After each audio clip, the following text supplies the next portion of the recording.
saying Darius Johnson. Yeah. Yeah, man. So I was kicking ball with him. Man. I knew about the whole Chelsea saga. But I don't know what actually... I knew that there was a ban, because Chelsea were banned them times, didn't it? Yeah. Wait, what actually happened, though? So basically, yeah, he got signed for Chelsea, child. I never forget, when I was there, 'cause I was at RB them times, innit? And then we'll talk about it, because Gaffer Maz, I think he was, like, locked in with Darius them times, innit? So he kind of knew the ins and outs. I think he went there when he actually travelled for Chelsea. And one story I remember hearing is that he lobbed the keeper, so he must have done, like, it was a trainer, yeah. He must have... You know them ones where you, like... I don't know what you call it, but you know the balls in the air, you kick the ball with the guy's heads. Yeah. Yeah, and you score. So he done that to the keeper and scored. And the coach turned around to Gaffer Maz and was like, "Where did you find this gem?" Then from there, like I know even though that he went to Brighton, he played against Brighton, and then when he pulled out against Brighton tried to sign him, but obviously he was happy at Chelsea because he's Chelsea fan as well, innit? Yeah. Then in the end, Chelsea couldn't sign him because of the transfer ban. And then obviously went to Netherlands instead, innit? But it was good hearing from the scouting game guy the story, innit? Did you watch the whole thing? I watched the whole. It was fascinating. I can't lie, man. Yeah, Because even football in itself, yeah, like because good luck, but you just want to make it, innit? Yeah. And just understand the whole scouting world as well. Yeah. It's just an interesting kind of world. You know what I'm saying? It's an interesting world still. I think he's the best in the game. Oh, is he? What scout? 100%. Scouting game, yeah. Yeah. 'Cause the service he's providing at the scouting game now, he can like scout you, saying, okay, cool, this is what you look for, give a real rundown. He does it for clubs, everything. Yeah. Like, bro, he's the one who scouted all the Chelsea players when they won the Youth League, Yeah, FA Youth Cup, Premier League, Champions League. It's an interesting one, man. Scouting, the whole scouting thing's just an interesting thing to me, you know. Yeah. 'Cause I feel like, well, now that I'm old as well, yeah, I see it. Obviously, ability is a big part of football, yeah, but there's so much more than ability to football. Because there's so many man that could have got scouted, but they didn't. And the man that weren't as good, they got scouted now and got better training in the scouts, and they became better. And also, a lot of it is mindset, bro. And in the day, bro, now as a businessman as well, yeah, I know how it's also a business. So when you look at the report now, it might not be sign the best player, it might be sign this particular profile. Is that good for a job, innit? When you apply for a job, you might not get the job not because you're not able, because the culture that they're looking for, you don't fit. So you might not get scouted by a team, not because you're not a good baller, but because you don't fit what they're looking for, bro. And this is like, the whole world of it is that it's deeper than just like, oh yeah, I'm a baller, I can play football. It's not like that, bro. Facts. I like the way you think, man. I like the way you think. It's beautiful, it's interesting, but we're live, we're direct. We got 57 minutes on the clock, Jamie. I got you, don't worry. We got the main man, the polymath, award-winning business owner, GQ featured, CEO of the Gen Z Club, podcast guest on so many podcasts, inspirational to loads of people. You know, I know when people say your name, everyone see this guy's he's busier than me. Busier than you? Yeah. 100% on LinkedIn. Yeah. He posts every day. Yeah. I'm trying to, bro. I was looking at him. 5 days. 5 days. 5 days. He takes the weekends off. Innit? I like it. And give you a chance, innit? On the weekend. I have to give him a chance. And they give him a yard, innit? Let me shoot and score. And he's known as one of the biggest and effective communicators that you guys have seen so far. Well, Austin, welcome to the Beyond Football podcast. No, it's a pleasure to be here against professional footballers, man. Oh, man. I wish I was as good as football as you, man, but Nah, man, it's not all that, man. It's good. But yeah, it's great to have you on here, man. Like, wanted to obviously start off by saying, you know, thanks for being that role model, that is inspiration for Gen Z. You know, being that Gen Z figure, our spokesperson of, okay, cool, this is how it's like. This is how we see the world. This is how we want to work. This is what we want to do. You've been that trailblazer, so really appreciate that. I don't know if you remember, I was actually on the first beginnings of the Gen Z Club on Clubhouse. Is it? So I was part of the first conversations with Denzel, all of the man them. I was giving the football perspective on there. So I'm a little founder, innit? might as well get equity. Hey, shout me, let's speak. But like, so we know you for the Gen Z Club, but not everyone knows the journey in football. So where did the journey in football start for you? It's a funny one, man, because even what you're saying there, like being the spokesperson, and I appreciate the words in it, but like, I never thought I was spokesperson. I wouldn't even want to be, because I feel like Gen Zs are so different. I don't want to speak for them, you know what I'm saying? But I feel like I just stay true to myself and what I think, and it resonated with a lot of people, innit? I was vulnerable, and that resonated. So, and that's what I learned, especially in football, like, your stories aren't as unique as you think it is. And I feel like when you go out there and share your story, you'll find that other people, they had a similar experience. But I appreciate it, man, and I think that now I understand now that a lot of people look at me, So I obviously I'm a bit more mindful with that and what I say. But like it's like being a spokesperson for Gen Z, I was never the plan. You know what I'm saying? I want to be a bull like Key, man. You know what I'm saying? So for me, like starting from the beginning, obviously entrepreneurship came late in my life, innit? I feel like when I was younger, my first love was football, innit? Like many people got up in London. Like I used to go into the park every single day with my boys, my brothers. Like I literally used to go park with my brothers. We'll gather football, the two of us. We'll literally find anyone in the park about 2v2. You know what I'm saying? Or like even 1v1. Or even if there's 5 of them, 2 of us, we trust our ability, I'll be like 5v2. And we'd smoke them every time, you know what I'm saying? So like I grew up playing like, you know, in London, like playing football in the parks and the cages, bro. That's where I came, which is why you already see me do a little bit of a skill here and there because I'm an aggressive footballer, innit? I feel like we from London, you got that aggression because back in the day, but there's no referees in cage football, G. If you get barged over, people gonna laugh at you. So I had that kind of like, that about me. And I feel like when I was younger, I started playing football. And like many people do, you realise that you're quite good at it. You know what I'm saying? I feel like that's how it starts to be wanting to make it. You realise that you're better than your peers at football. And people are telling you, oh, you're cold. So you're thinking, oh, I'm going to Barcelona one day. So I think I had that where like my second season, I'm a manager's player. And I was like, wow, like that's hard. So then I went again, on manager's player again the following season. I was like, wow, like I think I won players play actually. Then I left that team and then next year I won manager player again. So like 3 years in a row, I won players player, manager player every single season because like I was a centre back. And I was like, when you're seeing this now, you're thinking like, wow, like man's got something. You know what I'm saying? I can make it as a footballer and you're watching on TV. I'm a Liverpool fan. I'm like, yeah, like, this is me, man. But I think flip's sake, man. It's the best team, man. But and then during them times as well, like later on in life, like I was playing for these teams now. I got in contact with my manager years ago, and he used to always tell me things like, "Oh, like Austin, like there's clubs looking at you. I don't want to tell you who, but I don't always get too excited." So tell me the teams. You know them ones when you're playing Sunday League, yeah. You got the teams in your league that look at you, innit? You got professionals. So tell me the teams in my league that are watching me, but never tell me the pros, innit?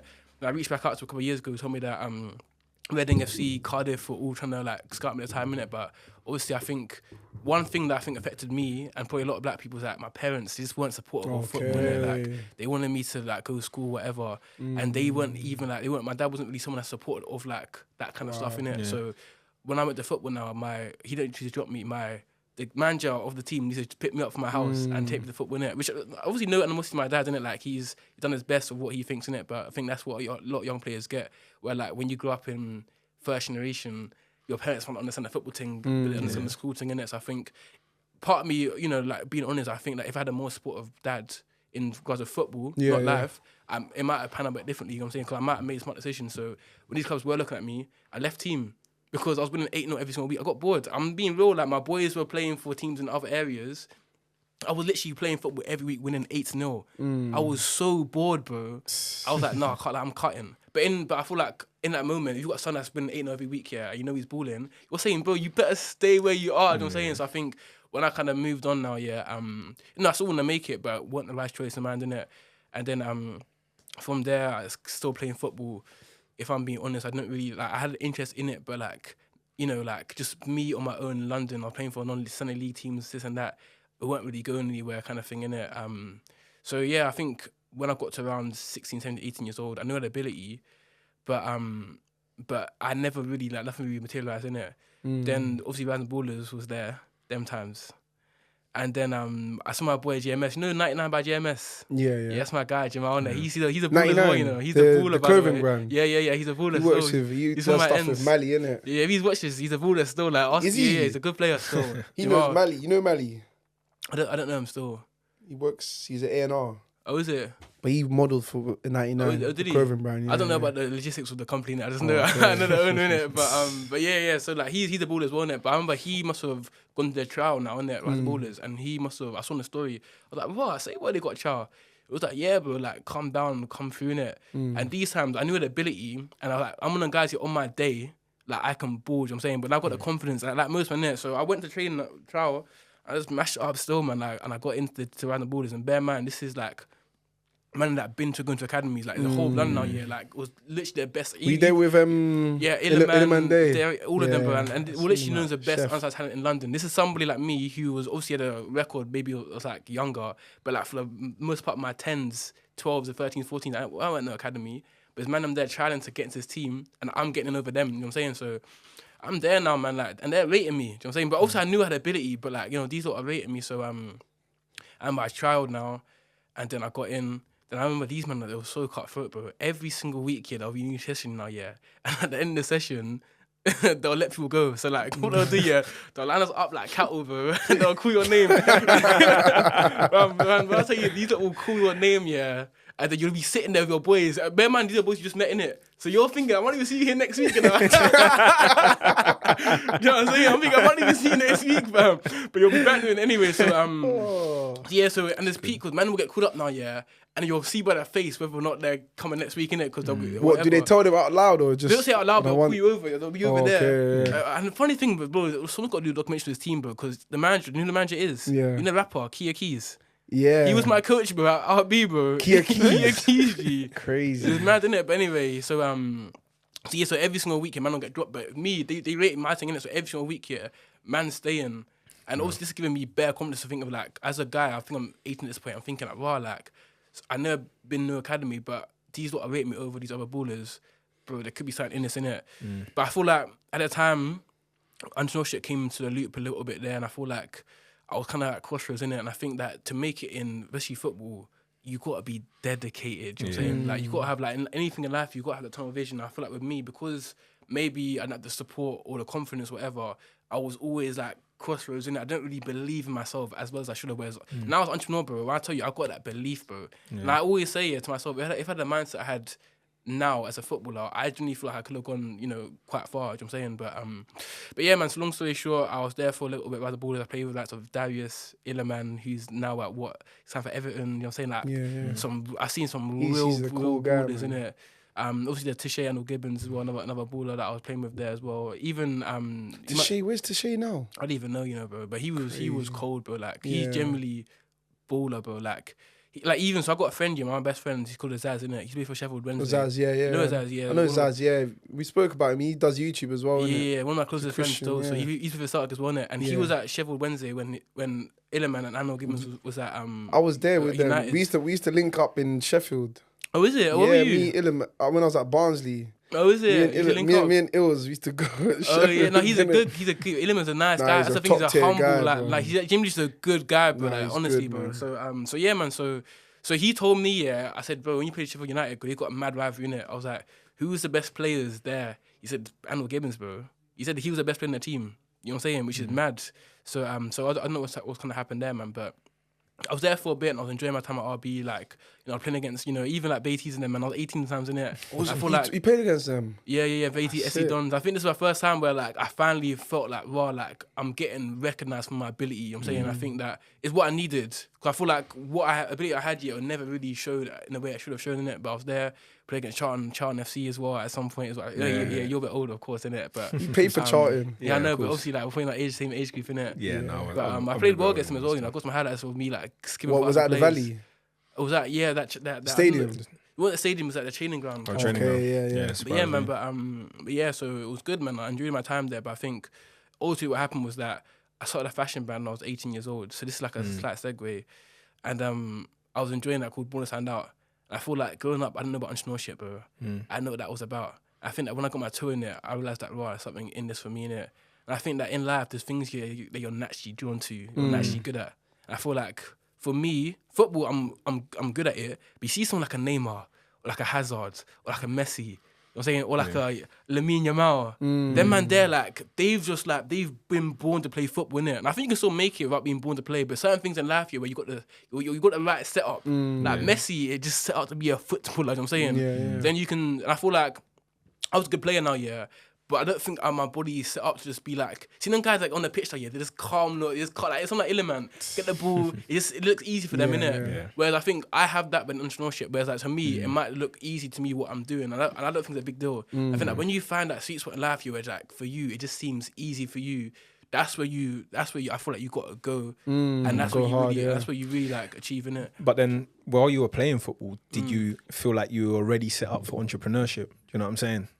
Was it something that was happening at the same time, or do you see like traits? The thing is, there was, so when I was like year 7, but I didn't know what entrepreneurship was. Yeah. So I was doing things now you're not known as entrepreneurship. So when I was in year 7, obviously, bear in mind, I still want to make as a footballer. Yeah. But like, man will sell clothes in my school. Clothes. Yeah, I used to like not sweets. I know, man. Everyone starts with the sweets. So even like, so I had a pair of football boots now. Yeah, I didn't want. So I sold it to my boy Tom in school for £10. I was like, wow. And £10 back in the day was a lot of money. I can't lie, but like now you won't even get sweets with that, bro. Back in the day with £10, you can eat of that store. And your boys can eat too. 100%. So yeah, I sold that to my boy. And from there, I was like, wow, like I got other clothes I don't even wear. Let me shop those as well. So I started selling clothes to my friends in school. Then I ran out of clothes, yeah. So I started going to my boys saying, bro, what, you got this clothes that you don't wear, let me shop that for you. And I'll sell their clothes and take profit. So, but I was doing this now, yeah. And these are business acumen skills. I was doing it like year 7, year 8, without even knowing I'm an entrepreneur. I'm just doing it because I just thought it was fun, innit? Then I started doing Amazon FBA before I knew it was Amazon FBA. So I said, well, if I go to a warehouse here and I buy water bottles, it's gonna be cheaper to buy it in bulk than sell individually. So I was literally my brain work. I didn't think of no Amazon FBA thing. I just thought, wow, let me buy some water bottles from this wholesaler and sell it on Amazon or eBay, and I did that. So I was doing these things that you mentioned without even realizing entrepreneurship. So that's the thing. I was naturally just drawn to these things in it without anyone telling me. And I started my first business when I was 17, 18 years old, which was a fashion brand, which was literally just a bit of fun. I just thought like, wow, Ben, I'm doing a fashion brand, doing clothing. So my boy was doing clothing. I thought it was sick how he's got his own brand. I like fashion. Let me just do that. So I'm doing bonus handout BTSO. A lot of men from my area would know about it still. Like they know about BTSO, innit? Like if you know about BTSO, yeah, you know what kind of part of London or area you're from, innit? But yeah, and so what area is that? Like West London, Hayes, West London, yeah. like them kind of sides, innit? Is that similar? Because it kind of reminds me of like the early days of MDV, innit? Yeah.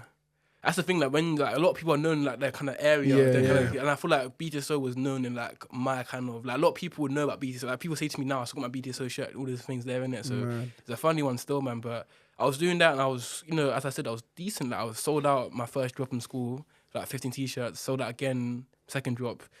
By my third drop, I had 100 t-shirts. I sold all of them. Not saying that I managed it correctly, so I was selling it for like maybe this guy £15, this guy £5, this guy £7.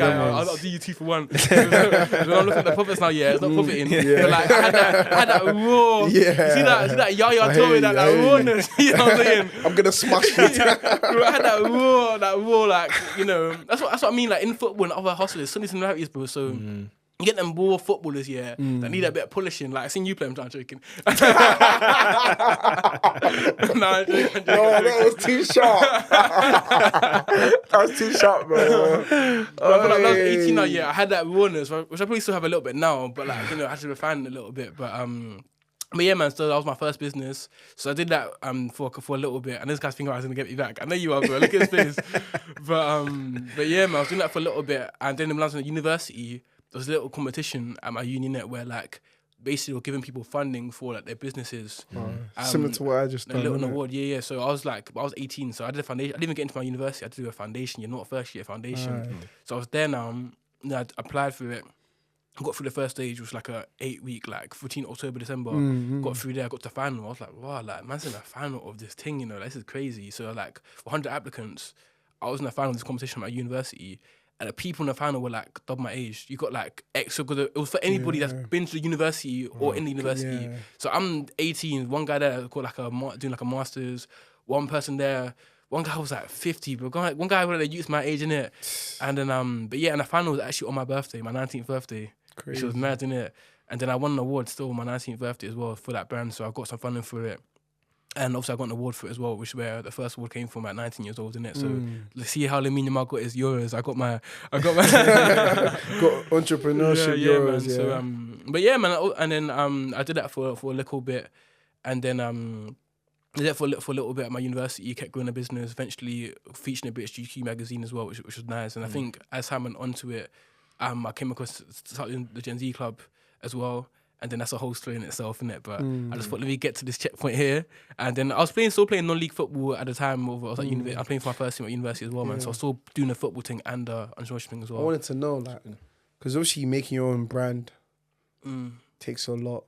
Making your own, the logistics behind obviously being an entrepreneur alongside football, but obviously supplier, quality of content, marketing, all these different things. Like, how did you sort out all those different things? How did you develop those skills? Yeah, definitely. I can get into it because we only got 40 minutes. You know what I'm saying? But like, let's do it concise. We're doing the BTSO, bonus and out. Like, bro, I tell people, fashion brands are probably the hardest business to start. Man, them don't get it. Even I've even got a boy now called No Source Supply. Might seen him on your TikTok. He got like 7-figure reseller business in it, and he started the fashion brand. So he's doing reselling now, and he's a reseller. He sold millions reselling. Now he's in the clothing thing now. I said to him, bro, don't lie to me. It's different. He said, bro, I've sold millions of pounds worth of clothing, but the clothing brand thing is a different hustle, bro, because you're designing it, you're manufacturing it. You know, you're gonna make sure the fit's correct. You're gonna make sure your website's on point, social media. And the maddest part is, you can do all that and no one might still buy it. 100%. You can do that side of things. Yeah, you can manufacture. You can do all that now. Yeah, put it on your website and no one buys it. So there's a whole part of the clothing brand thing, where you gotta make it. There's a whole part of marketing it, bro. And the making it is one hustle in itself, bro, of like, find a manufacturer for a good price, make sure the clothing comes in time, make sure you get the right size in. And then there's a whole different side of it to actually make sure you move the product that you spend all that money on to build. Whereas, the reason why I love Gen Z is that, bro, I can host an event, if I don't sell tickets, never happened before, by the way, but if I don't sell tickets, I can cancel that event and refund people because I ain't putting any money down. You pay for the venue, maybe if you negotiate well near the time, innit? Whereas clothing, you can spend bare money on clothing, and it might not even move. You know what I'm saying? So yeah, man. So I feel like with that, I think to begin with, I learned. So obviously, like I started small. I always say that to a lot of people, entrepreneurs. Yeah. What was your first order? Yeah, I think it was like 15, bro, 20. 15, I was like, I was in A levels, and I think I tell it to all entrepreneurs all the time. Yeah, they want to start massive. I'm like, bro, start small and build up. And when you start small, you learn lessons that you won't do later on in life. Because if I make a mistake now, the kind of companies I work with, I'm not gonna be out of the game yet, but it could be a massive dent. But like when you start small, the mistakes you make small, you're kind of prepping yourself for when it gets bigger. You know what I'm saying? So like, even if you look at football, make a mistake at step 5 is one thing. Make a mistake at Euros final is a whole different ball game. So you might as well get the mistakes out of you at academy, non-league level before going to like a Champions League and, you know, doing it then you're on Twitter and people laugh at you. You know what I'm saying? What was the biggest 2 mistakes that you made then, early on, that you were like, bro, that set me up early? So there's one massive mistake I made which really set me back in it. But I think the first mistake I made was profits. And I think it's a big thing in business, innit? Where it's like, you got to make sure your profits are on point, innit? You got to make sure that when you're doing something now, it's not about making money, it's about making profit. That's why people say revenue doesn't really make sense. It's about vanity. Profit. You know, revenue is vanity. Revenue is vanity. I met a guy 2 weeks ago now, he turned over £4 million last year and he's in debt. Yeah. He didn't make any profit. £4 million. But most businesses are operating like that. All football clubs are operating like that. You know what I'm saying? But so like, if I told you, he made £40 million last year, you're thinking, this guy is... It's clear, isn't it? Clear, but in reality, he didn't make any money from it. So revenue, it doesn't mean nothing. But he's got another guy who maybe made, 100K and he's clear. Because his overheads was 10K and he's got 90 bags in his account sitting there. So that's the thing. So like, is understand that. So I think when I first started, at a young age, when I told you I had 100 T-shirts, I think I sold all my T-shirts. I sold like 90 in 3 months. I think I made £100 profit. Wow. You know what I'm saying? Because I was selling it now, for maybe like £10 to this person, £5 to this person. I was guessing like, it's moving. And if the strategy is to move it because you want to get it out there, fair enough, innit? Yeah. The strategy is to make money, that's a dumb strategy because I was moving it, but I wasn't making any money from it. You know what I'm saying? So I think that's the first thing I learned, was profits. I remember like, I was even in the car with my mum one day, and she was like, okay, cool, like, I see you going to post for spare, like, it must be moving. Like, what's the profit saying? I remember I did a calculation on my phone, and I saw £170. But I'm thinking like, I'm not gonna best at maths, I'm thinking maybe I did a wrong digit somewhere here and there. So I redid it again now, and I'm seeing the same number. I was like, can't lie, like that's what I learned, like wow, like it's about the profit or the revenue. Yeah. That's business. It's all about profit, and that's why a lot of players, if you relate it to football, players don't understand that. Exactly. Same way business people go into business. I just want to move it. Just want to go up the ladder in terms of entrepreneurship. Business is all about profit, bro. How much did I make? How much did you make? And then there's also lifestyle, because if you want to be a footballer, even if there's no league now, you got to think about like how much is my lifestyle costing me and how much am I getting paid by my club. You know what I'm saying? And like, is it making sense? Because I might think I'm getting X amount of money a week, but the rent is X amount of money kind of thing. So you got to think about these things as well. Like your whole life is all profit and loss, because even you can make bare money, but if your overheads are mad, you won't have any money. So that's how you got to look at life in every single realm. And that's the reality for a lot of footballers. 100%. Don't know. We were speaking about the Netflix documentary of the guy who was in a car crash. I don't know if you've watched it. What was it called again? I can't remember what it's called, but it's about J. Lloyd Samuel. Yeah, J. Lloyd Samuel. Well, you know, after get injured, released, not having a contract, overheads caught up with him. Yeah, that's reality. Played in the Prem, had millions, had a mansion, had 2 cars, kids, wife, all of that. And he said that by the time he had no contract, couple months now, family members had to bring them food in their house. But I've been there, bro. I've been to the point where like I've made money, but the overheads are so overheading, or I wasted the money I spent to the point where like the money I made is not even making sense. I can tell you how much I made X amount of times, but like if you spend the money, then like it doesn't mean anything. You know what I'm saying? So I think I feel like everyone, to some degree, every single person I know has been through that where they made money and then they spent it quick because it's added up. And I feel like I will teach now, where to some people, 100k might sound like a lot of money or 100k, but in reality, there's always something new to buy, bro. I promise you. Every time. No matter how much you make, someone will start messaging you on Insta saying, I could do this for you. You know what I'm saying? Like, you might be able to pay a couple hundred, but like, now things cost you like 1,000 or whatever. Like, say, for example, you're making good money now, now you might be looking at watches now. So where before your budget might have been a couple hundred, now your budget a couple thousand, you look at watches, or like even making like 8 figures, for example, and you're thinking, I might want to get a private jet. So like no matter what stage in life you're at, there's always something new to buy. So that's why you always have that discernment of knowing, cool, like what do I truly need and how can I make sure I do sustainably. That's powerful, man. Yeah. And you know, you spoke about the early days of Gen Z Club, and I know that's what you're mainly focused on now. Yeah, of course. Talk us through like how you guys. That's the whole story in itself, innit? Yeah, obviously it started. Those early days were fun, you know, really interesting. You know, that was Clubhouse. I feel like a movie, bro. Be real, man. Because I remember back in the day, there was bare people on there. We're just discussing different topics. Yeah, we should just hop on there. It was lit, man. Denzel, the man, talk me through, bro. I don't even know. Yeah. Talk us through. What is it? Yeah, what is the Gen Z Club? I'll talk about the Gen Z Club, innit? So yeah, so the Gen Z Club, it's basically a community of Gen Zs across the UK. So Gen Zs are people aged between 12 to 27. So 1997 to 2012, that's the age range, innit? Yeah. And we basically host networking events for those people. So usually we get about 500 people come to our events. We do 4 events a year, and literally just networking events for Gen Z. Obviously people come that are a bit older, we don't discriminate, but in the process of having that community of Gen Zs that are going to events to learn and network, we get a lot of quite big sponsorships from companies who obviously want to access that community. So that likes of like Lloyds Bank, Savills, HSBC, BBC, etc. So they sponsor a lot of our events and I think so. That's kind of what we do in a nutshell, innit? So how it started was so when I was at university these times, there's one guy I follow called Gary V, innit? He's like my biggest. I actually met him. Yeah, he's one of my biggest as well. 2 months ago. Yeah. You met him? Yeah, I met him. You got his speed dial. Actually, my screensaver, you know. You got his number? If it's weird, it's weird, but I'll be real. You got his number? Because that's exactly how I am for Stephen Bartlett, innit? Good. Oh, is it? And Reese Obara. Oh, is it? I need to meet them, man. Yeah, no, you will one day, bro. Honestly, but no, you can't meet in it, man. But yeah, man. So, during Clubhouse. So honestly speaking, I went on Clubhouse here to grow my personal brand because Gary Vee speaks about having a personal brand and how I can leverage it. So you know, like you guys got good personal brands, like Gary Vee, example. Tier, yeah. Like people know Gary Vee, don't know his business. Like you know, like Richard Branson, Elon Musk, great personal brands. So like he's in a new age now, yet or business now, yet it's personal brands. Even you're taking like KSI, Logan Paul, they bought that whole Prime drink yet off their personal brand. Yeah. You know what I'm saying? So I was like, wow, like this sounded lit still. Like I'm 20 years old. I'm like, yeah, like let me go personal, let me do an Okolo. You know what I'm saying? So at the time, yeah, the biggest platform was Clubhouse. So TikTok was a mad wave where like, you know, Pokebanks, as you know, basically took it's that like TikTok that wave, time, and grew quickly in it. So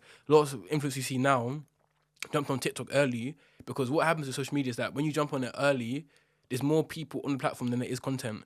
So your likes will go viral because think about it. Like, it's mad about if there's less people making content than there are people, it's quicker. Now there's more people on TikTok making content, so it's a bit more competitive. Yeah. But so yeah, I thought cool. I missed out on TikTok a little bit, but Clubhouse is this new angle now. So this could be my second chance to be Austin Okolo. So yeah, I jumped on there.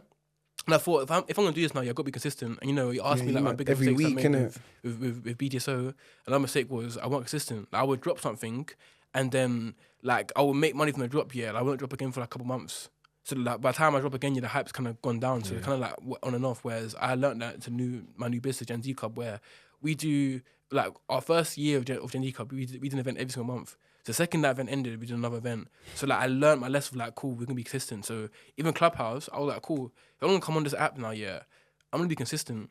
So we did a Clubhouse room every single week for 6 months. Yeah. Like if I'm lying, strap me down. Like I was there. Like every single Thursday, 8 p.m. Gen Z Clubhouse. Facts. Like you see man them now, the YouTube channel or whatever, they'll do like 1 week and not do it for another month. We were like Clubhouse every single week on there. We'll get guest speakers every single there'll be a new topic every single week. In the week you will find guest speakers to speak on the Clubhouse room every week. So at first we were popping, man. Maybe had like 100 people in our rooms listen to our conversation. Remember, first one was like Gen Z and property. I had all the property goats in our room. It was crazy, man. Then it got to the point now where it's my room, but like these guys are so successful. They're coming to my room now, and I'm just listening to them in it. Like people even know it's my room. Then man. So like the numbers were steady. We were doing like debates around like Gen Z and property, Gen Z and job, Gen Z and entrepreneurship, 500k cash or year personal choice. Then 6 months in now, the rooms died down. So like Clubhouse's app died down. So we hit like maybe 100 people in our room.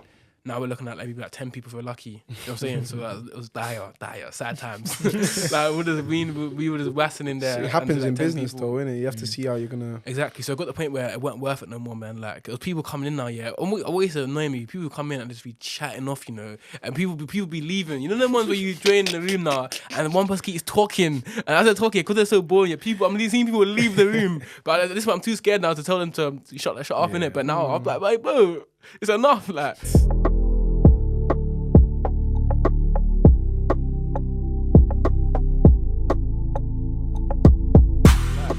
But so after that now, so cool. Let's do a network event. I've been on network events for a long time. Since I was 18, I've been network events to network with people, innit? So I've loved them. And I genuinely thought, it would be fun to have my own Gen Z Club network event. That's all it was. I just thought it'd be fun. That's how my fashion band started, and this one, I just thought it'd be fun to have a network event. So we put tickets for a network event on our Instagram. But bear in mind, we already had like a community on Clubhouse, so they knew about us, innit? We dropped tickets, we sold out in 2 hours. Like just. Was that on the Gen Z Club and stuff? Yeah, sold out in 2 hours, gone, 50 tickets now, Then we were like, cool, let's release another 25 tickets. So we released 25 more. So no, like organic? No, we dropped the video for the video. So video for the events. 2 hours gone, bro. Straight, no ads or anything? Nothing, bro. To this day, I haven't done a single ad for Gen Z Club for any of our events. Top tier. Sold out straight, man. I was like, wow, that's hard. And to this day, how much you sold each ticket? I think like £15, which is light, innit? Which is light. Obviously, like at the time, I was 21 years old, but final university, bro. Like, you know what I'm saying, I just thought that was like that's lit, innit? So yeah, man. Like, did that now. I'm like, cool. Like that was fun. Similar to my last business, I worked listen, let's do another one quick because this is good, innit? And then another one later that year in November, Nottingham, sold out again, 75 tickets again. And I'm like, wow, say words, cool, let's do another one. Another one in London in 2022, so that again, this time for 120 people, and people should have resale tickets to that event on resale apps. And I was like, whoa, this started off for the Clubhouse room, now I packed out a Hilton Hotel venue for 120 people. I'm like, cool, like, let's do one a month. I don't know why, like, I think the fact that it's a naive, whereas I didn't have a history in events, right? So I don't know you're not meant to do an event, usually do one a year, one a quarter. I'm like, let's do one a month, it should be calm. But somehow we did it, bro. So we went all across the UK from Birmingham, Brighton, Loughborough, done an event every single month, bro. So I think the next one we did like a webinar in February, March did like a Brighton event, so my university shouted me to do an event with them, so I did it there. April went to Loughborough for an event, May done a property dinner, June but we went to Birmingham, July went done a live podcast. So as you can imagine now, we're doing these events now, and it just compounded because we're doing an event, someone will tell their friends, put their story. Yeah. So with each event we're getting like bare followers each time, innit? Then come the end of the year now, we've got this mass community of people. Then we've got Barclays on our doorstep saying let's collaborate. But yeah, man. Barclays saying what? So yeah, man. So we collaborated with them, did an event in the HQ. Then I realised that, so something happened when I was in university, innit? And then I was about to graduate from uni. At this point, I'm playing non-league at the time, I'm enjoying non-league, whatever, but I know football isn't my career path. Entrepreneurship is more for me because I enjoy the freedom I get from that kind of thing, innit? So what was the point when you got to that point and you were like, yeah, nah? Yeah, I think, so when I was at the Ballers now, and then that was, like a good opportunity to obviously progress, and you see a lot of men progressing there, innit? And then So when I was there initially, it was good because I was playing there and I was like, and I was getting love. Like people were saying like, Austin, like you got something, like, you could go somewhere, like, they believe in me. They released bare man, but I was still there, inner man, whatever, getting game time. So obviously they saw the potential in me, innit? So then it's more down to me of what I do, go all in for football or go in more the business route, innit? Yeah. And I was going to university that year and I was always going to uni, I'll be real, man. Like I was always going to go to uni. So when I'm at uni now, it became awkward because like now RB's in London, I go uni in Brighton, go in there, checking, like, it just wasn't whatever. And that's what I mean, you can't really balance both, innit? So I kind of said to myself, cool, like, let's be real, like, it's not that. Entrepreneurship is your path. And I kind of, like, did non-league football, which I love non-league football. I think it's sick. I think there's a nice balance between, like, pro, but you still get a lot from non-league football. Like, you get a little picture, you might get a little money on the side. So you get, every now and again, you might get some fans. So it's still, it's still a good life, bro. Yeah. And man, I thought, cool, let me do non-league. I love football, but then focus on the business kind of route, innit? And then, but yeah, so when I was in my final year at university, I said that, can't lie, man, I want to be a full-time entrepreneur, man. I don't want to get a job. Like, really and truly, man, like, I applied for some roles now, and like, I ain't got rejected for a job because it sounds too entrepreneurial. Like, Unilever rejected me. They said that we can't hire you because you're too entrepreneurial, which is mad.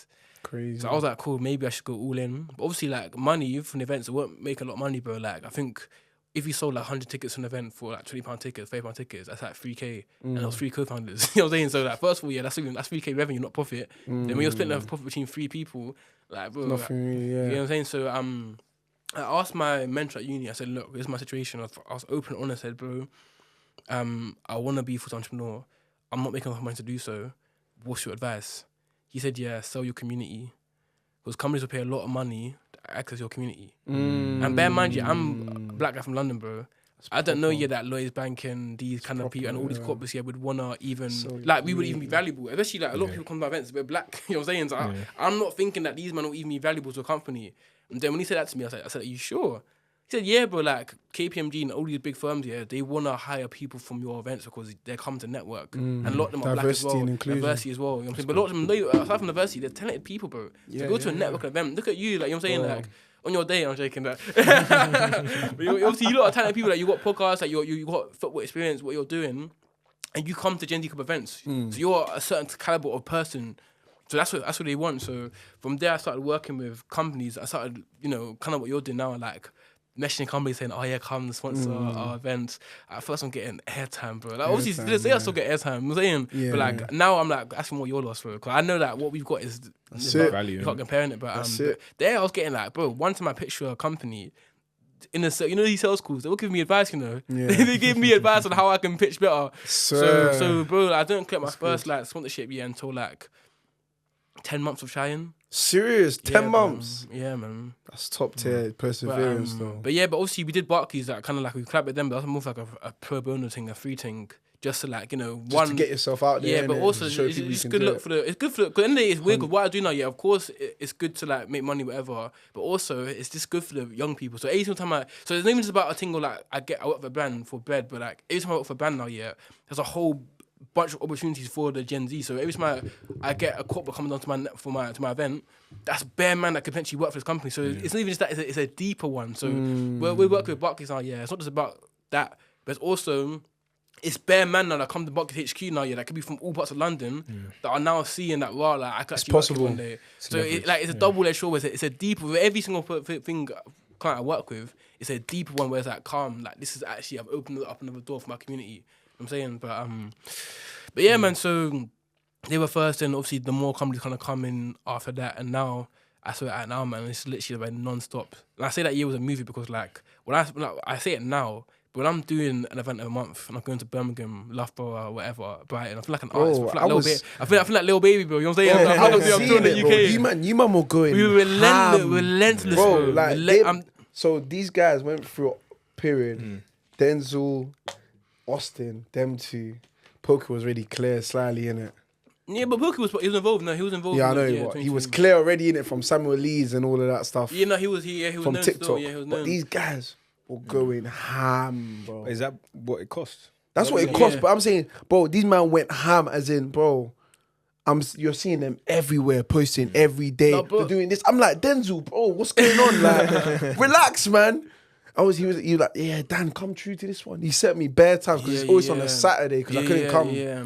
That's why the one I came to. And like, we're in 2024 now, so since then, like, we've basically progressed it and bigger events, like, like, them times like 100 people. Now we do like 500 people events kind of thing and but like them times, bro, like I think, bro, I'm tapped, bro. I'm generally tapped. Like I'm not even joking. Like, I'm tapped. There's something wrong with me, bro. But the thing is, I told him, bro, you have to be tapped. Bro, I'm tapped. Man, my people we're doing an event every single month in different cities, bro. So we're posting every single day. Like we were, like I'm tapped, G. Like I'm generally, like even now I'm still tapped. You have to be tapped, man. I feel like even the way you man are using tapped, bro. I'm tapped, bro. This guy is tapped. That's what I'm saying. Gen Z is tapped. Like even now, that's why even I see now, the difference, though. I don't even need to work as hard as I'm working before because I'm more successful now, but I still do, bro. Like I genuinely enjoy it. I genuinely enjoy outreach, bro. When I get rejected from a company now, to work with me, I enjoy it. I get a kick from it, bro. Like I'm like, wow, okay. Like, I'm gonna prove you wrong. Like I want to be so successful to the point now, where people trust me so much now, that I can then say, don't work for that company, don't go to that company because when they, you know what I'm saying? It's mad, bro, but like the thing of like what I'm doing now, I don't see how you can't get behind it because I'm helping people. So the thing of like, if you're not behind it, that says a lot about you. I'm not even talking about the money, but like at least like if you're not even going to have a conversation with me about anything, that says a lot about you. You know what I'm saying? Because you cleared up value, what's going on. So like, bro, one day I might wake up and like, cool, like, G-Gen listen to me. You know what I'm saying? You can't like, don't go work there. Because, you know what I'm saying? They don't truly care about you, and it's true. But these man, the ones that have been there working since day one, go over there, man. And I feel like, so when I get a rejection now, I'm tapped to the point of like, I enjoy it, bro. Like even in football, I was tapped, bro. Like the best player, if you told me, when I'm playing football now, you play for Chelsea, I'm on you, bro. I swear to God, I want to test my wits against you, bro. I'm saying, you might ruin me now, but I want to like show you that, wow, you're at Chelsea, say nothing. Let's see how good you really are. Bro, even to this day, if I went to a session with you, man, I say, I don't know, Suarez is there. I'm like, cool, Suarez, let's go then. You know what I'm saying? I'm on you because I'm that tapped to the point where like, I want to go up against the very, very best, bro. Like even in the entrepreneurship now, that's what I mean with football. I still got that competitive thing in entrepreneurship, bro. I want to be up there with like, like the Bill Gates. Why not, bro? Like why can't I compete with that one day, innit? That's like, it. Not because I want to for the money, but I want to see like cool. Like let's see if I'm really cold. You know what I'm saying? Same with football, like so. I think I had that so. And I think to make it anything in life, you gotta be tapped. Bro. You gotta be tapped. Like if you look at the best footballers, bro, Messi is tapped. He's bro, tapped. Ronaldo, Man walks around. Ronaldo is beyond tapped, bro. The guy's 39 years old, beyond and he tapped. thinks he's 17, bro. He thinks he's 17, G. The guy's That's a got, title, bro. He's Beyond got everything he needs, He's got everything beyond tapped. I'm dead. But Ronaldo, he's got everything he needs, But the guy's got a beautiful wife. Money, and he's still good. He's crying at the Euros, bro. Can you? That guy's tapped, That's bro. what I mean, bro. Like a man's crying at the Luis Euros, Suarez, bro. The guy was a racist, everything, bro. He's tapped, G. Like Suarez, they're all gym, bro. Look at Iniesta. The guy's 55 years old. You're playing in China, bro. You know what I'm saying? He can barely walk. So like I feel like to make it in life, cool. You can make it in life without being tapped here, but to see real true success here, you have to be tapped. Bro. You have to be crazy, and that's the thing, like. Crazy people change the world, bro. Yeah, no, 100%, bro. That Gary V, he's crazy, bro. But he's insane, bro. So like, when I met him now, so obviously, so the reason why I know Gary, the guy is insane, bro. His company, they sponsor a lot of my events, innit? So VaynerMedia, I work with his company, which is mad full circle for me because I'm that's top tier. Technically speaking, Gary V is my client. Technically speaking, because his company pays me, innit? So, which is mad, innit? Because like, technically speaking, like, it's mad where like Gary V technically. Like I'm on his kind of like payroll kind of thing, which is mad, like full circle moment. But yeah. So when I was there now, I was at the office one time for a meeting, for an event, sorry. And obviously Gary Vee was there in it, and his team was there as well, his PA. I was saying to him like, what's the schedule like? Because he was literally like doing in that day on that event. Usually when I do an event, I'm there chilling. He was doing meetings at the event. He was doing content. Bro. Like it was everywhere. Like he'll do a podcast and then he'll have like a call there. You know what I'm saying? He does YouTube videos. He has a call there. He makes a little TikTok. Okay, stop. Exactly. Bang, bang, bang. It's mad. Bro, he's tapped. Like even now, I asked him like, bro, so he cut early in it to go to dinner. I'm like, how's he managed? He's like, yeah, I think I'm back to US tonight. He said that in his diary, he's got 3-minute meetings, bro. 3-4-minute meetings. Yeah. You know how mad that is? Bro.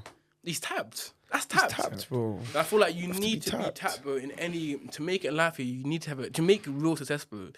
You genuinely need to be tapped, bro. And I feel like that's a blessing. We talk about this tapped. How do you develop it? Because we're talking about people people are listening. Do you either have it or do you don't? Can you develop it? Why are you tapped? Why are you tapped? I think this guy is tapped. Why? Why am I tapped? Tell me why He's I'm tapped because he's one of those people where it's like that intrinsic motivation. Like when he speaks, you feel it. Yeah. And that's something that you can only develop, either you're born with it, or you can only develop when you go through something and you've seen life. Yeah. And you've seen the side of life that makes you come alive. They always say that a man comes alive when he discovers what his purpose and passion is. You've got two lives. One when you're born, the other one when you discover what you're here, why you're born. No, you say you got two lives. One, you only live.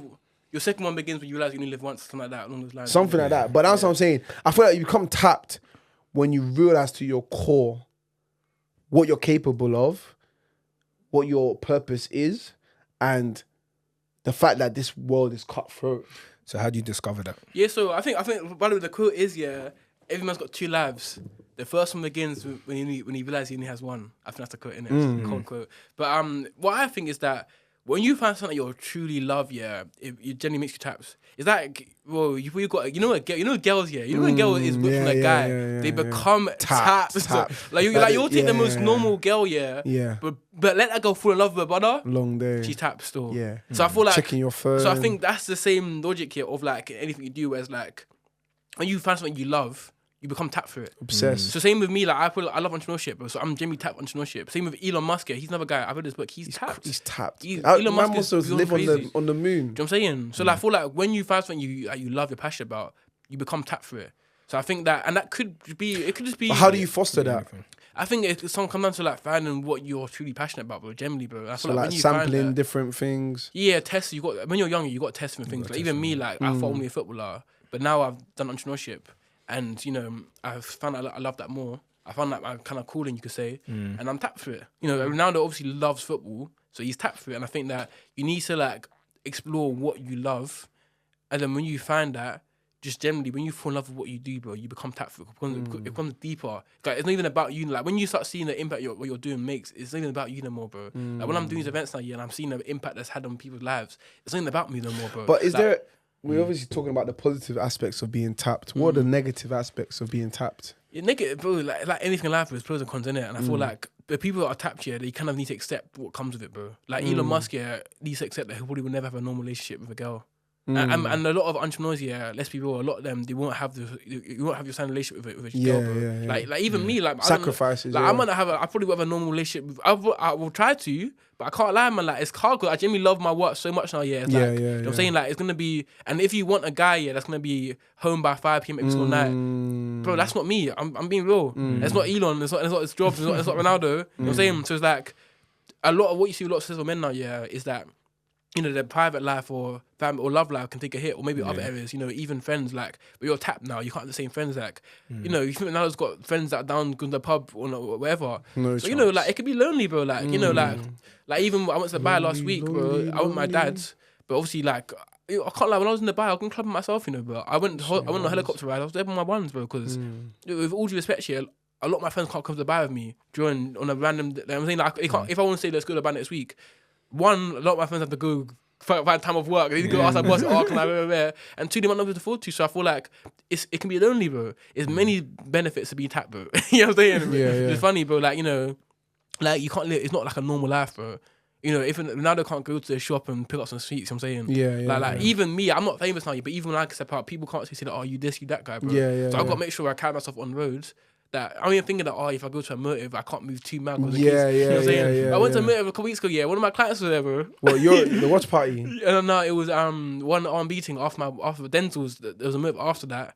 There was another after party. Yeah, and basically one company I work with, her husband was there, bro. Crazy. So imagine I'm there, make a fool of myself. You know what I'm saying? So I feel like when it comes to being tapped now, you can't do certain things as well. So I think we can be here all day with negatives, innit? But I feel like it's not about there being negatives, because negatives is anything in life, innit? Because if you're not tapped, you might not be what Ronaldo's done. Yeah. So it's about understanding what do you want for yourself, and are you willing to accept those negatives that come with it. That's good. Yeah, that's good. I think it's powerful, man. I feel like I agree completely. Like I'm I'm tapped in it. Yeah, I'm we tapped. Know, we know you're tapped, bro. I'm tapped in it, and I just feel like I like tapped people in it. I like tapped people that want to make a difference, that do things differently, and they're not scared to go against the grade, to go beyond football, to go beyond what. I feel like when I was younger, I used to hate being called weird or sounding different. Now, bro, like when you actually understand, like how society is and how most people aren't living a happy, fulfilled life. You get it's like I don't want to do what you man are doing anyway. Let me be weird because you man. Like even the way I'm talking in this podcast, bro. Like where, bro. I can't lie, man. Like I don't care about what people have to say about that because I'm content with what I'm doing. And I think that, bro, man. Like I wouldn't have it any other way, bro. And that's what I'm saying. Tapped people are free. Tap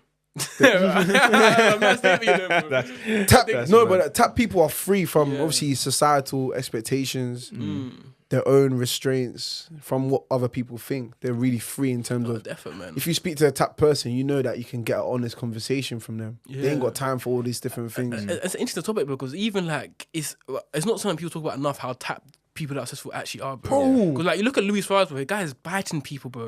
Like football means that much to him now, that he's taking a chunk out of man, bro. Like being tapped, These Liverpool players, and I think and even the guys that you see now, that aren't doing what he's doing, but I promise you, if you sat down with Salah for a day, bro, you'll probably think he's tapped as well, bro. So I think that, bro, that it's something that isn't spoken about enough. You know what I'm saying? Yeah, man, it's a cheat code, man. If you study all the lives, I'm reading Stephen Butler's book. That guy is tapped, bro. Was he? Why's he tapped? Bro, the guy's living on these different things. He's taking food out of dumpsters to sustain himself when he's younger, working in call centers. Bro, if you watch his story, bro, when he's going through his early 20s, building social chain, the stuff that he had to do, going into different offices, pitching, like just negotiating his way into a building to try and get in front of people. You have to do tap things, but because I'm time conscious, I've got a few questions that I wanted to ask you in terms of all these different things you're doing. Yeah, cool. So what are some key tactics you use to keep the Gen Z club members engaged and active within the community? And also, what trends do you foresee in the future of networking and professional connections, especially for younger generations? Like me, I'm big on LinkedIn, man. I think it's the most powerful app ever, and networking is it's all about who you know. So yeah, I think with that, the best advice I can give now, is that there's no end game. It never ends. I think that when I was younger, there's one guy that I work with. So I got like a side quest I'm doing right now, which will come to that soon, innit? But it's something to do with Gen Z and dating, like a Gen Z dating app, whatever, innit? No but way. So one guy that brought me on board to advise his startup. He's someone I used to look up to, innit? His name's Ethan Martin. He used to run a successful business, and he was like 23 years old, and he came to speak at my university.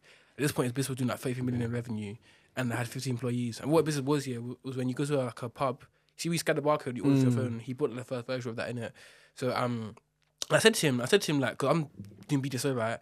And in my mind, I'm thinking that there's a point with my fashion brand where if I grow enough, I don't have to work no more. You know what I'm saying? It'll just sustain itself.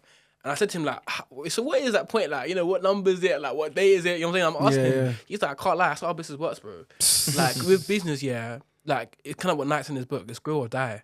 You know what I'm saying? And I feel like if you look at Apple, bro, Apple are still releasing new phones, bro. You know what I'm saying? So if I'm thinking that I can reach a point in my fashion brand, but you got Apple here, got McDonald's here, they're releasing new burgers every single week. And I feel like the trick in business now, is knowing, that it doesn't stop, bro. You got to keep innovating, you got to keep growing. I think with Gen Z, you ask how I keep them engaged.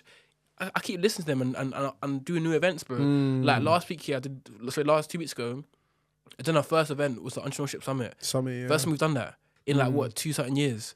So like I keep doing new stuff. Like when I put out content, I make sure the content is engaging. Like it's new content. Like even the podcast now, I want to make sure it's engaged for the people listening. So I think it's about knowing now, that to keep them engaged, you got to keep improving. You know what I'm saying? And I networking, like what key things in ways you network to be able to get the relationships in terms of meeting Gary V, all these different people. I think one, I'm a natural networker, but obviously that isn't helpful. But I think a big one is that. Well, I think a big massive one is I'm nice to everybody, bro. And I think that's something that people overlook. Like, especially, certain people that might have a bit of success. It's like, you never know who knows who. There's a rule called the 6 degrees of separation, which means that you're only 6 people away from in the world. It's been proven that right now we're 6 people away from Donald Trump.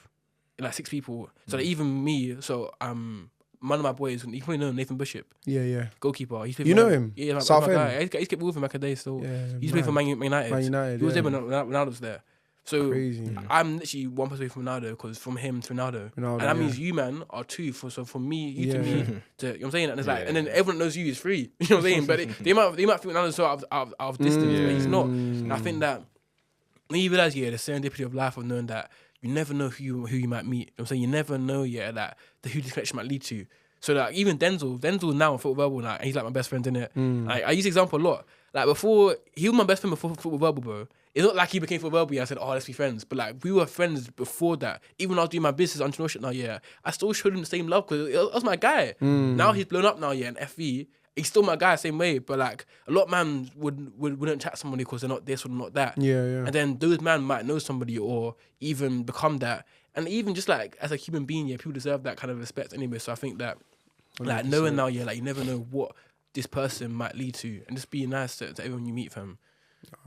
Spitting gems, man. Good. Expensive room here. Expensive room, man. So who are you beyond football? No. Who am I beyond football? You know, I'm an entrepreneur, man. I like to say, I've achieved. In the eyes of some people, I say I'm a successful entrepreneur. In the eyes of others, I'm just getting started. But that's all I'd say I am. I thought football was my path, and within that, I found a path that I think is more suited towards me. And I think that, like, growing up, we all want to be footballers, but you never know, man. Like, honestly, 10 years ago, I didn't see anything other than football, bro. Like, generally, bro, I thought there's no way I don't want to do anything. If it's not football, I don't do anything else. Now, I would even want to play football, generally, bro. Like, when I see what my boys have been through and, like, what they've been through with football and the politics involved in it, I generally like, cool, I'm okay over here. And it's good to show that you never know, which is why I hate 5-year rules, man. Like, oh, what you see yourself in 5 years? I don't know, man. So what, you think 10 years? But I don't think, I think 6 months. 6 months? Bro, 5 years ago, Gen Z Club didn't even exist. Now it's changed my life. So the whole angle of like, I gotta know what will be the next 5-10 years is nonsense, bro. Like, understand what you value and what excites you, what makes you tapped. And then, can't lie, man. Like, similar to what you say about you don't plan your life, innit? Yeah, it makes no sense. Bro, 5 years ago, Gen Z Club didn't even exist, bro. It wasn't even a thought in my eye. Yeah, be excellent, innit? Go after what you want. So what's the most, like, impactful book you've read? I get this question so much, man. Yeah. But it's hard though, because I feel like every single book has got different purposes. You know what I'm saying? So like, some books are really good for one thing, other books are good for other things. So like, it's hard to answer that question without knowing who you are. But I think the biggest one was Power of Habit. It's a book called Power of Habit. And then that was a book, I'm dyslexic in it, so I don't read for time, but I think that was a book I realised that it's worth the struggle of reading to read this. Because like, I learned so much from that one book I was like, cool, I need to read more. So I think in terms of impactful, I say that one because that one book was so powerful and interesting that it made me realise... The Power of Habit. The Power of Habit made me realise how much knowledge is in books. No, that's powerful, man. Well, yeah. No, I just had one more. What advice would you give to young footballers from all your experience? Well, I got a lot, Because I got make it concise. I got the generic advice here. Yeah. I got advice from what I've read and what I understand now about football, innit? So... really quickly, and then I want to talk about this on this podcast, innit? The book I read called Outliers, and it's got this really interesting. You saw it on my Twitter, innit? Was on LinkedIn. So what they found was that in 2021, 64% of footballers were born between September and November. In 2021, 81% of footballers were born at Man United. So 81% of Man United footballers were born between September and October. So basically, the star sign. I'm joking. It's not star signs. What it is is that I'll be quick. I know 2 minutes left. What that means is that the reason why that is is because if you look at cut-off date for football, it is in August. So if you're born in August, you're in the same age group as someone born in September. And if you're 6 years old, do you know how mad that is? Like, you're 6 years old, he's 5 in August, he's 6 in whatever. Bro, at that age, you're growing quickly. You're probably going to be taller, stronger, faster, be smarter. So you're almost a year older than somebody in your age cohort. So now you get into academy now, not because you're better than them at football, but because you're taller, stronger, faster. Then what happens when you're in that academy? Better resources, better coaching, more confidence. So now what started off as like just by chance, you're older than my man because you're born a certain date, you've now got skills that make you better. And then you look at, that's why I feel like now, if you're not really, you're academy your whole life, so I'm not surprised you're a good footballer, and so are you. Like, if you look at now, where academy set up now, is that if you're not academy, they're playing football 5 days a week. You know what I'm saying? Or like so much football. Whereas if you're not an academy, It's long, innit? It's long because like you can't compete with the amount of football that he's not playing. So like they're gonna progress so much quicker. So my advice off that is when you understand that now, it's not negative, but like how can you use it to your advantage? So it's about knowing now, that cool. If you aren't in an academy, you want to make it, you generally need to be putting in those hours, bro. And it is possible to make up for all you those have things, to, bro. Because like, just think about it from a scientific point of view now, if these men are kicking ball academy every single day, higher level for 10 years, and you think you can do one session a week with your team and match that, it's impossible. 100%. So I think that's the first thing, And, that's all we got time for. Yeah, I say that's advice for man. Like you got to Thank match you it. very much. You got to match it. Well, Austin, Gen Z Club, we're gonna do a collab soon, man. Yeah, but it's been a pleasure having you on, man. Thanks for spitting those gems, being that trailblazer, man. Yeah. But make sure you guys like, comment, subscribe. Check out our website, beyondfootball.uk. I'm rocking a little 100% cotton tee. The drip is coming, man. But till next time, man. No, I enjoyed it, man. Thank you, man. Like, we enjoyed it. We should have longer, man. But come on, man. Soon come. Part 2 coming soon, man. Sure. Make sure you guys engage, man. Check Gen Z Club out, man. Make sure you're ready for the next event. We're out.